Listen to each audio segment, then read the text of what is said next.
Since the beginning of recorded history, the human race has been at war. First with members of their own family, then their fellow countrymen, and finally nations at large. Yet perhaps the starting ground for all these conflicts lays somewhere deeper, within the very character of the human condition, in the dark, untouchable crevices of the human heart. It is said that the first iniquity of free will began even before the maiden pilgrimage from the embryo, preceding the very creation of the earth itself, in the forelife of souls in the heavenly realms. The dawn of warfare, some believe, was initiated by a fallen angel whose trespass against God was pride. In ancient Babylonia, in an age so long ago that the exact millennium remains in question, the Tower of Babel began construction. It was to be the single greatest achievement of the human race. A tower so tall that its summit would reach the heavens, and by it prove to the world that their race was superior.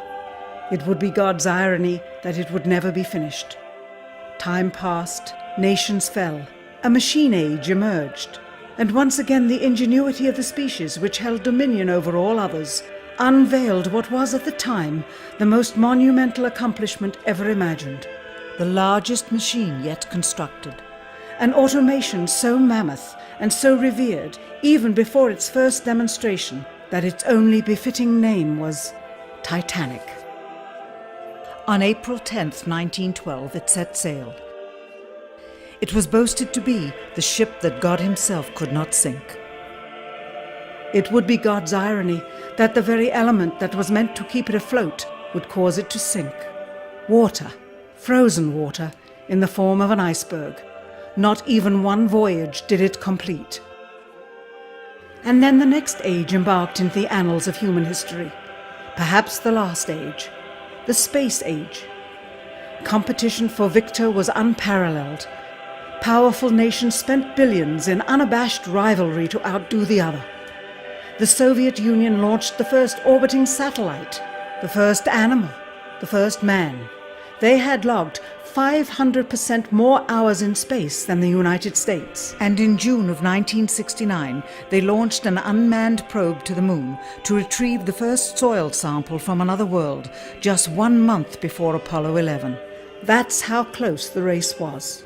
Had their unmanned probe not crash-landed into the lunar surface, the first moon rock brought back to Earth would have been by the Soviet Union.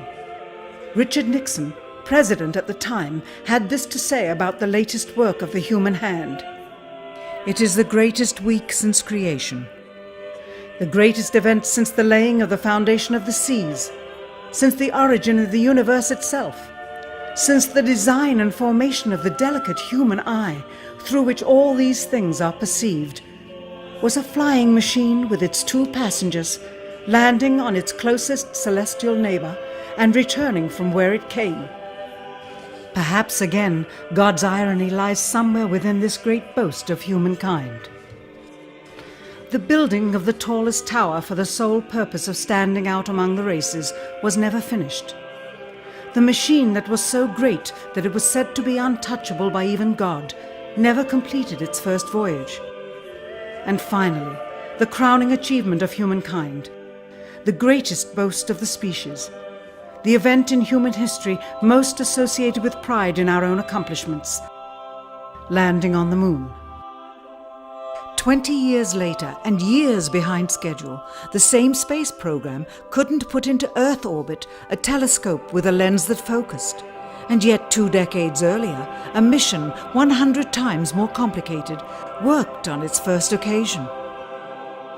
With close scrutiny of the motives of the zealous Nixon administration, a critical examination of the entirely government-controlled press coverage, and newly discovered footage of the crew of Apollo 11 staging part of their mission, we wish to detail what may come to be the greatest government conspiracy of all time.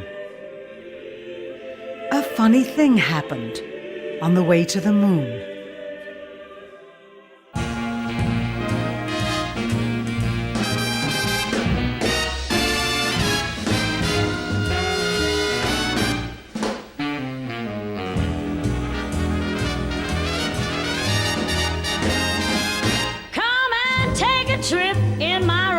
it. We'll have a lovely afternoon, kiss the world goodbye, and away we'll fly. Destination moon. We'll travel fast as a light till we're out of sight.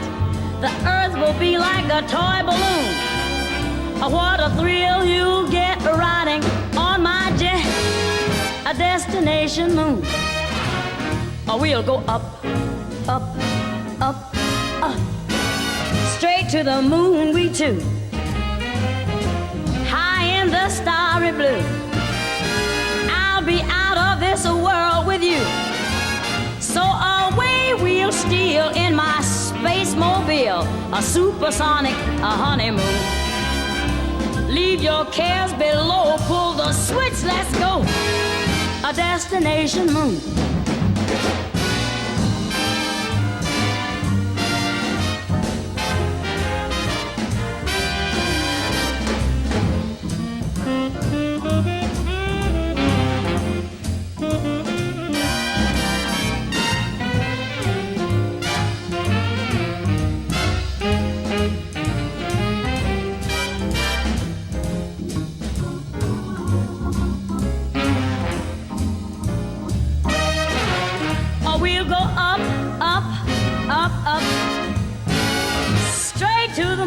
Too.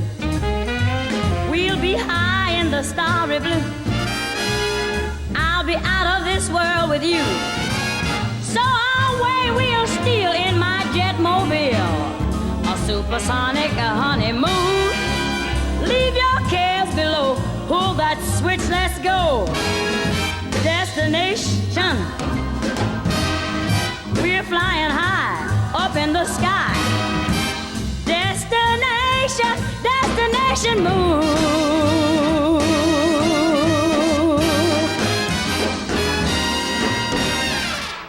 Dr. von Braun, how would you say we stand in relation to the Russians, and do you think we can ever catch up? I'm convinced that in the space field, the Russians are ahead of us, particularly in large weightlifting capability. And that at the moment, the problem is not so much to catch up, but first build up the working speed that they have already demonstrated. After we are running as fast as they do, there's still a considerable gap to close, and only the future will tell whether we'll manage to close that gap. We cannot and will not ever get into this race as we should, so long as all of our objectives are short-term objectives. We've got to have no finite end to our objectives. The end of our objectives should be as far as we can see at any given time. But right now, we need a 10 to 12-year program that has as its ultimate goal the manned domination of space. And if we don't, we're going to be in trouble. I believe that this nation should commit itself to achieving the goal before this decade is out of landing a man on the moon and returning him safely to the earth. We must assure our preeminence in the peaceful exploration of outer space, focusing on an expedition to the moon in this decade. T-minus 60 seconds and counting. We passed T-minus 60. 55 seconds and counting. Neil Armstrong reported back when he received the good wishes. Thank you very much. We know it will be a good flight. Good luck and Godspeed. 40 seconds away from the Apollo 11 liftoff. All the second stage tanks now pressurized. 35 seconds and counting. We are still go with Apollo 11. 30 seconds and counting. Astronauts report it feels good. T-minus 25 seconds. 20 seconds and counting. T-minus 15 seconds. Guidance is internal. 12, 11, 10, 9. Ignition sequence start. 6.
Unbeknownst to the citizenry, high above the Earth, beginning at an altitude of 1,000 miles and extending an additional 25,000 miles, lay lethal bands of radiation called the Van Allen radiation belts. Every space mission in history with humans on board, from both the United States and Soviet Union, from the first in 1961 to the present, has been well below this deadly radiation field. Mercury, Gemini, Soyuz, Skylab, the Space Shuttle, all maintained altitudes well below 1,000 miles. All except Apollo. The more experienced Soviets spent 100 hours in space for every 20 hours of the US. In order to survive the hour-and-a-half journey through this radiation field necessary to reach the moon and return, solid lead shielding between the astronauts and the exposure outside would be required. The mammoth Saturn V rocket used by Apollo was already 35 stories tall and weighed as much as a battleship.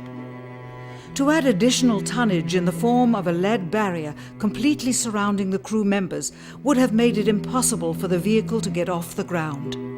That is why the Soviets, though more advanced, only sent an unmanned probe to the moon. The Apollo spacecraft's narrowest shielding was less than 1/8 of an inch of light aluminum. In 1998, the Space Shuttle flew to an altitude of 350 miles, one of its highest altitudes ever, hundreds of miles below the beginning of a field of radiation that was so severe that the astronauts inside of their shielded spacecraft and inside of their shielded spacesuits saw flashes of light with their eyes shut that they described as shooting stars, due to radiation penetrating first the shuttle's shielding, then their spacesuit shielding, then their skulls, and finally the retinas of their closed eyes. As a result, CNN issued the following report noting NASA's unpredicted surprise. The radiation belt surrounding Earth may be more dangerous for spacewalking astronauts than previously believed. Scientists say the phenomena known as the Van Allen belts can spawn killer electrons when the Earth's magnetic field changes. These electrons that are being studied could have an important effect, not only on satellites, which has happened in the past, but could also affect the astronauts by creating large doses of radiation that could influence their health. The electrons can penetrate through various materials, including spacesuits, and can pass through, in fact, the walls of the space station, and can create high charges deep inside of these objects. President Kennedy, a man of political, not scientific background, set the irrevocable goal of landing a man on the moon by the end of the 1960s, just days after America's first astronaut had spent a mere 16 minutes in space, not even achieving a single orbit around the Earth. We choose to go to the moon in this decade and do the other things, not because they are easy, but because they are hard. We take an additional risk by making it in full view of the world.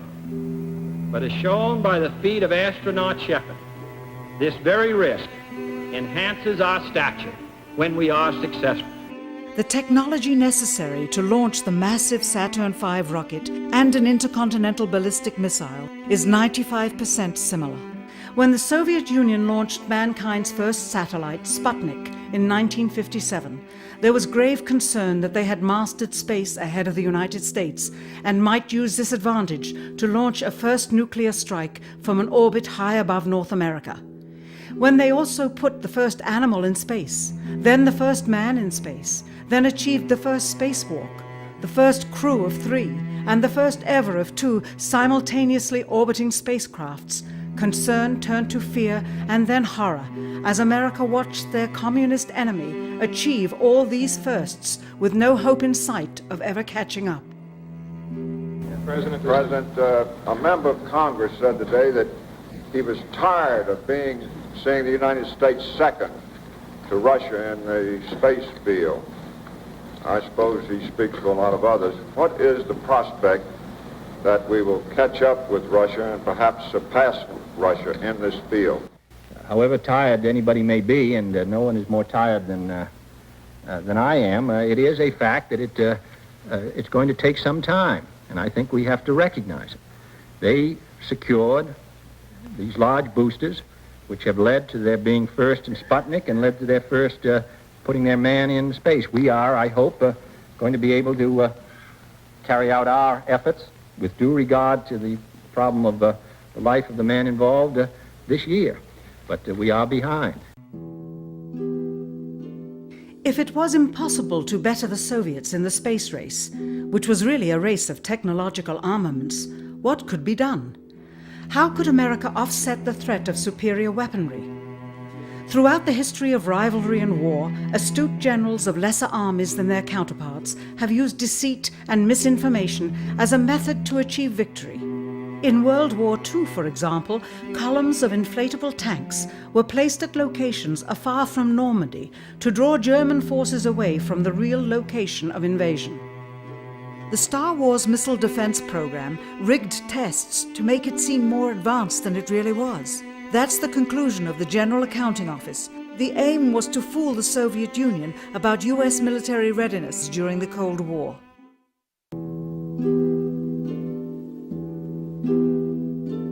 Certainly, it was not possible to fool just the Soviets about US strategic capability in the 1960s, while somehow informing 200 million Americans of the truth secretly.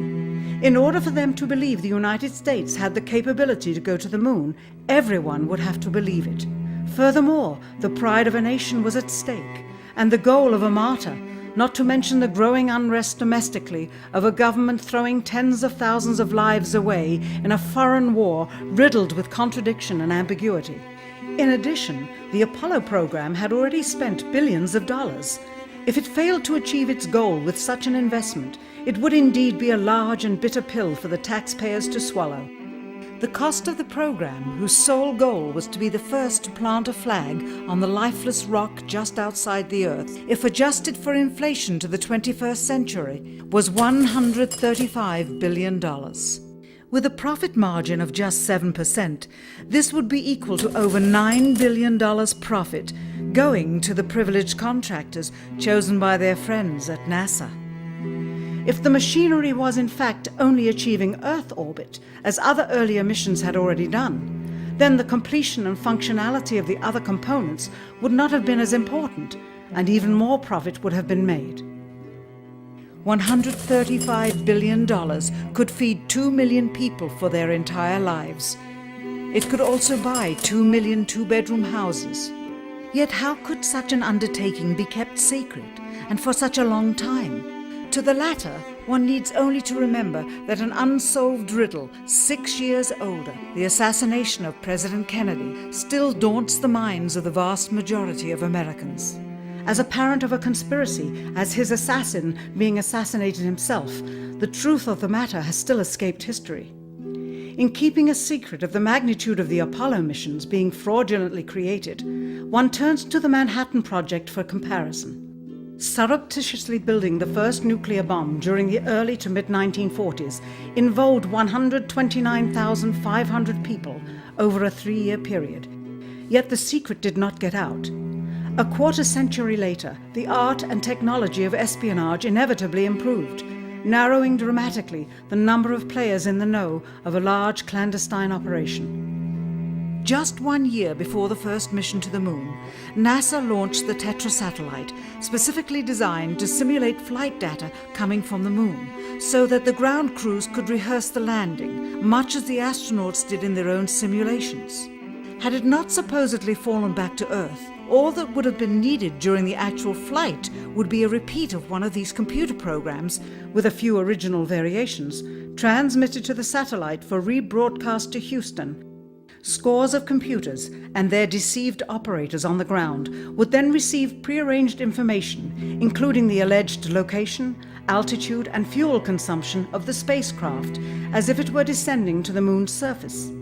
If the Soviets tried to find the actual location of an Apollo crew in the hundreds of thousands of miles surrounding the Earth and the moon, it would be tantamount to trying to find a rowboat in the Atlantic Ocean. The fact that the Apollo program was so departmentalized, with various construction and test sites around the country, meant that only a few people saw the whole picture. And for the first time ever, there was no independent press coverage of such an historical event. Whatever pictures and sound were distributed to the public were strictly controlled and previewed by the federal government. They were then disseminated unchecked until this hour. For who would realize that the unthinkable was not only possible, but absolutely true?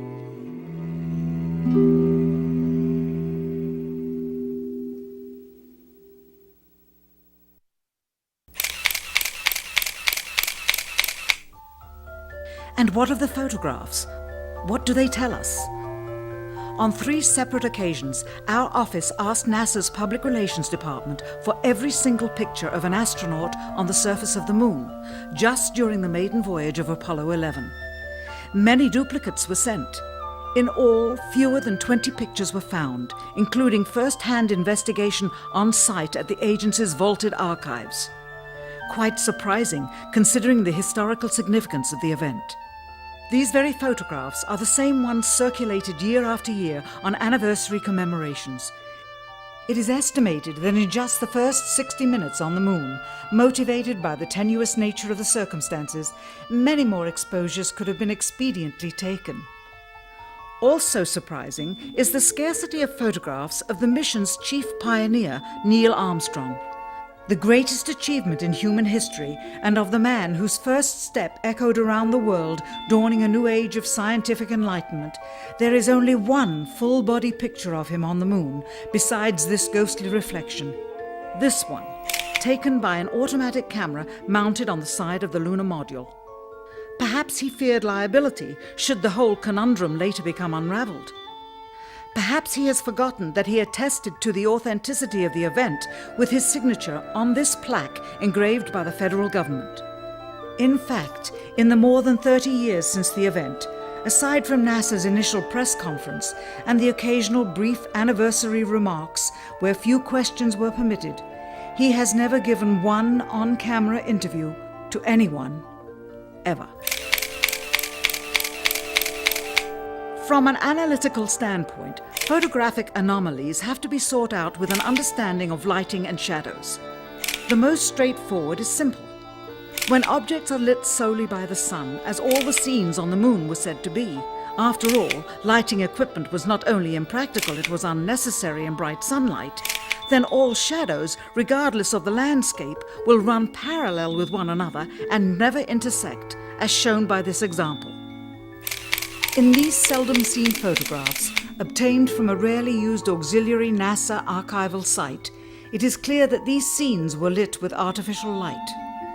These shadows, which are cast at different angles, are evidence that a second light source is being used. In addition, the sun would not cause an isolated hotspot like this, only an artificial light would. Again, intersecting shadows and another hotspot. And again. And again. It is simply impossible for this picture to have been taken with sunlight on the Moon. Here, the shadows are shown to be as black as pitch. And yet here, completely in a shadow, the astronaut is lit up like a Christmas tree. How can this be? Or this, on the shadow side of the lunar module. In this magnification of an Apollo photograph, a rock, very likely a papier-mâché prop because of the crease here, is categorized with the letter C. In later releases of the same picture, the letter is gone, probably airbrushed out. Here, a crosshair, which was burned directly into the image from the film plate, and thus should always appear on top of the objects in the photograph, appears behind the object in this scene, clearly revealing a composite of 2 pictures into one. Someone apparently forgot to create a burn crater underneath the lunar module's 10,000-pound thrust engine, despite the fact that during ground tests there was a real concern for the vehicle falling into the hole the engine created as it descended. Here is a depiction based on the latest specifications and scientific data. In these enlargements, it looks as though the lunar module was simply placed there. Not even one speck of moon dust on the landing pod. As a result, all subsequent flights had to have the same discrepancy, which was explained away by the effect of no atmosphere. And what about stars? On the moon, with no atmosphere, they must have been quite a sight to behold. Yet there is seldom any mention of them, if ever, by any of the astronauts on any of the missions. Undoubtedly, creating a mural with all the constellations properly placed in the sky would have been virtually impossible to create accurately, much less realistically. A competent amateur astronomer would have been able to call attention to the slightest error in measurement. The answer? Not to talk about the stars, ever. In their post-flight press conference, it was the only question to which Neil Armstrong responded with an absence of memory. When you looked up at the sky, could you actually see the stars and the solar corona in spite of the glare? We were never able to see stars from the lunar surface or on the daylight side of the moon by eye without looking through the optics. I don't recall during the period of time that we were photographing the solar corona what stars we could see. I don't remember seeing any. Years later, though, Michael Collins would remember seeing the elusive stars and wrote about them in Expeditions to the Moon. It seems his memory improved the older he got. Why don't stars appear in any of the photographs? Simply because the proper, mostly closed exposure setting for the camera's iris, set that way to compensate for the bright sunlight on the moon's surface, completely diminished the faintness of relatively distant specks of diminutive light. This answer is true. It does not, however, explain why they never took any pictures of the stars by themselves, with an exposure setting perfect for them. While they took 3 automobiles to the moon, they never took a photographic telescope. Had they done so, they would have been able to see farther into the universe than had ever before been realized. If they had taken a telescope and were not actually on the moon, they would have had to concoct undiscovered galaxies that might one day prove to be non-existent. The cost of the 3 moon rovers in 21st century currency? Nearly $60 million each, though they had fewer parts than a Jeep. Where was all this money going? Then there's the flag, blowing in the wind, at least twice, on the atmosphereless moon. We can only guess that most of the missions were staged inside for fear of possible aerial or satellite reconnaissance from an unfriendly nation. The backpacks, designed for 1/6 gravity, must have had the cooling systems removed to allow for movement without falling over. With very near and hot studio lighting, that left one hot astronaut inside. Assuming that it was the astronauts inside, after all, their faces were always covered. The necessary mammoth amounts of air conditioning were probably responsible for the air current. Here the editor cuts to a still shot of the flag, just as the effect becomes noticeable. Here it is unchecked. This rare clip, attained decades ago, was never re-released with the inevitable increase in experience and scrutiny. To demonstrate 1/6 gravity, a bouncy, floaty feel to the astronauts' movements would be similarly achieved with relative simplicity. Slow motion. You are viewing the scenes as they aired more than 30 years ago. Now let's look at them with the speed doubled. It becomes discernible that they are, in fact, in Earth's gravity, and are no more leaving the ground than they would on Earth. It is clear from these rarely seen color television pictures that the crew of Apollo 11 brought a high-resolution color video camera with them on their mission, yet the only pictures broadcast live from the moon's surface were these from a low-definition black and white camera. In fact, the networks complained because in addition to this, they were forced to shoot the images, second generation, off of a projection TV of the technology of 30 years ago, and were not even allowed to take a direct feed, which further degraded the quality and clarity of the images. Perhaps this was precisely what NASA and the federal government had in mind. After all, it was a first, regardless of where they were. Better to open up their debut mission with fuzzy pictures and numerous blackouts, rather than show too much revealing detail of a false scene that was yet unproven. And finally, the element that seals their fate. Of all the footage of Apollo 11 requested from NASA over a 5-year period, one gem was discovered just before the completion of this documentary. An old reel received by mistake. It contains the raw or unedited footage of the crew of Apollo 11, Michael Collins, Edwin Aldrin Jr., and Neil Armstrong, staging part of their mission for nearly an hour in living color, with exceptionally clear behind-the-scenes audio of conversations discussing the techniques used to achieve a disingenuous picture depicting the Earth at a distance, in order to falsely demonstrate their far journey from it and their ability to survive passing through the Van Allen radiation belts. It cannot be misconstrued that this staging was done for some other reason prior to the mission, for the reel itself is slated and dated July 18th, 19th, and 20th, 1969, the very days of the mission when they were said to be approaching and achieving lunar orbit. Furthermore, it is apparent they are in genuine zero gravity aboard the actual spacecraft, necessary to convince the mass media of their authenticity, just not any further than Earth orbit, as you will see. In this never-before-seen or heard footage, not only is the radio conversation between the astronauts and Houston Control audible, there is a secondary, private conversation taking place between the crew and a third confidential party, prompting the astronauts with what to say, when to speak, and how to effectively manipulate the camera to achieve the desired misleading effect. NASA claims that the Houston transmissions were the only ones taking place with the astronauts. Listen now as Houston Control initiates a conversation with the crew, only to find them too preoccupied with the behind-the-scenes trickery to respond. Moments pass and the oversight is picked up on by the clandestine third party, who quickly prompts them with talk. Immediately, Neil Armstrong speaks. Hello, Apollo 11. Houston, Goldstone says that the TV looks great. Over.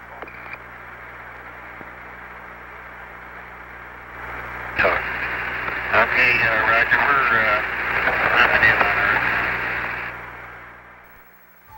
Again, the illusion they are attempting to create is the Earth at a distance to demonstrate their far journey from it and their ability to survive passing through the Van Allen radiation belts.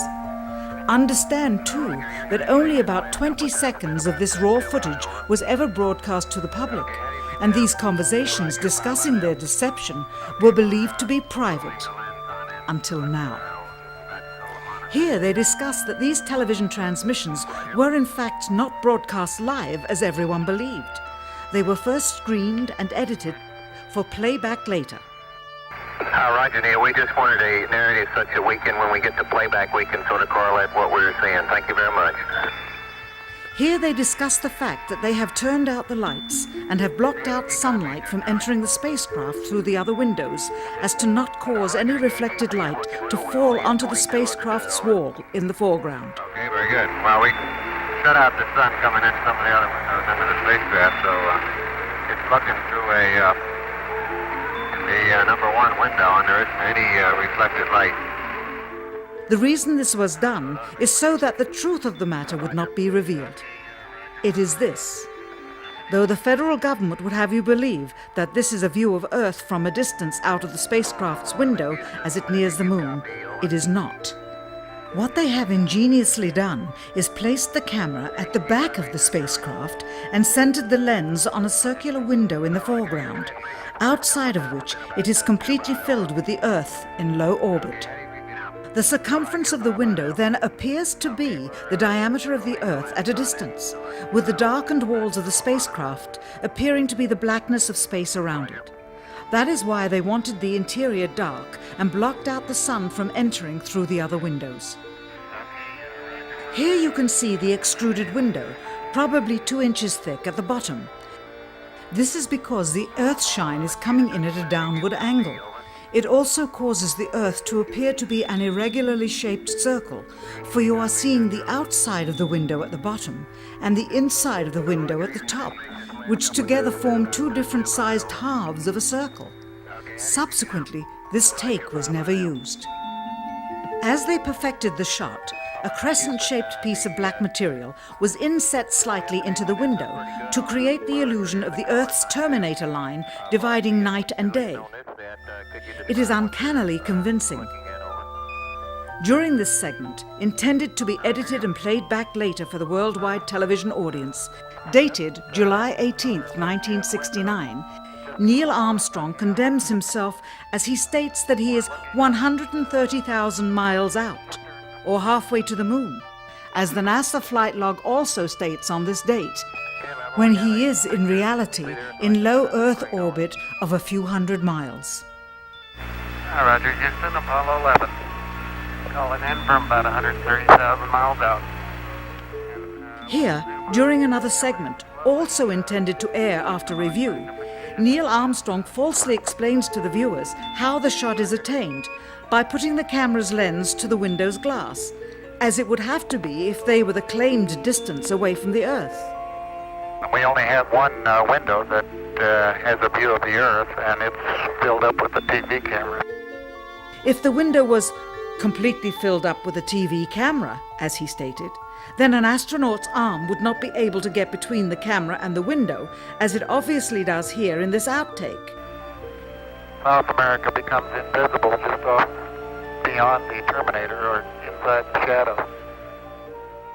You can also notice how the astronaut operating the camera reacted to the mistake by attempting to pan away from it. Blue cast, see white bands of major cloud formations across the Earth. This is a segment that they believed wasn't even being recorded, much less suitable for broadcast, for the lens was being zoomed out and the scene was being changed to that of an interior of the astronauts at work, and apparently the stop button popped back up on the recorder without notice. Here is the diffused work light that they used to see camera controls, but not throw light onto the spacecraft's wall. Here they remove part of the crescent insert.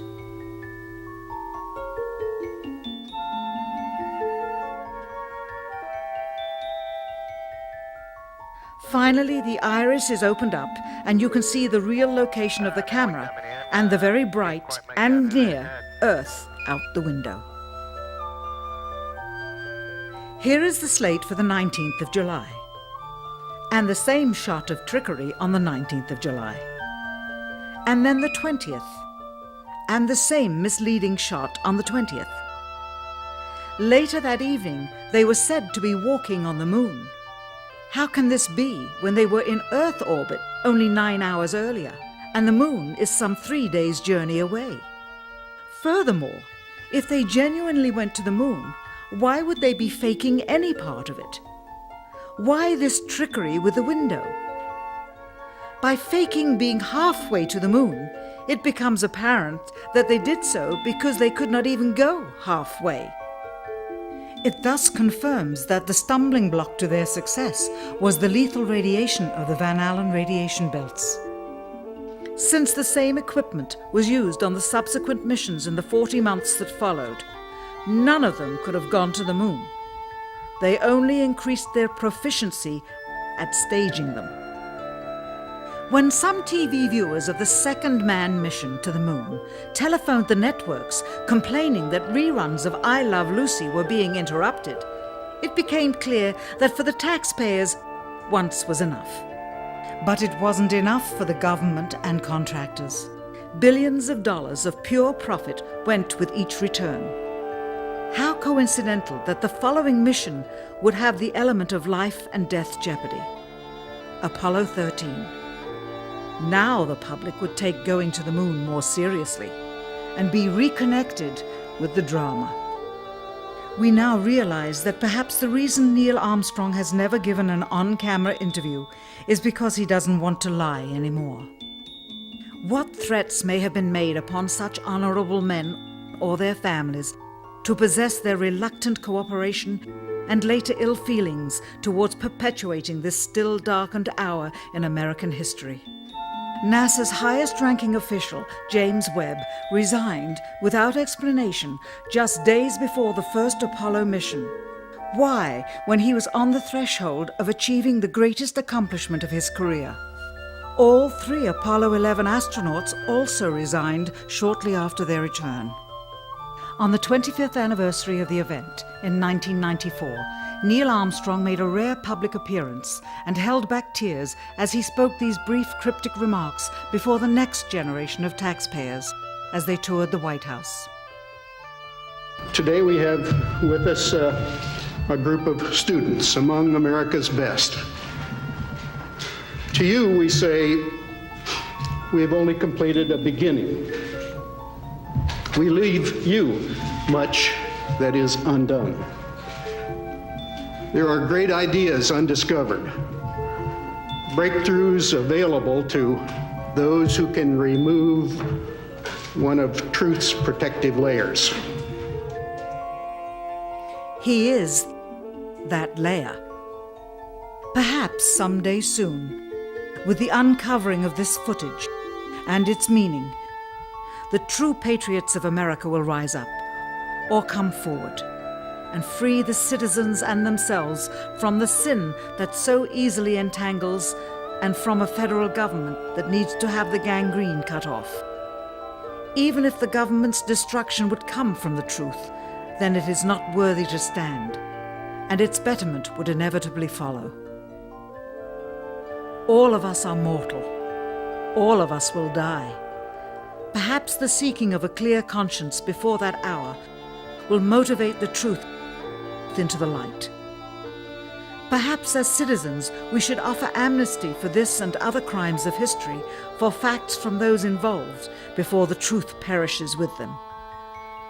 Why must we wait until the year 2017 to open the Kennedy assassination files? Perhaps they will not even be opened then, for the law that reluctantly stipulates their release says so with this clause, quote, with the exception of documents certified for continued postponement by the President. Whoever believes the citizens to be too immature for the truth are too immature for power. The truth will always set us free.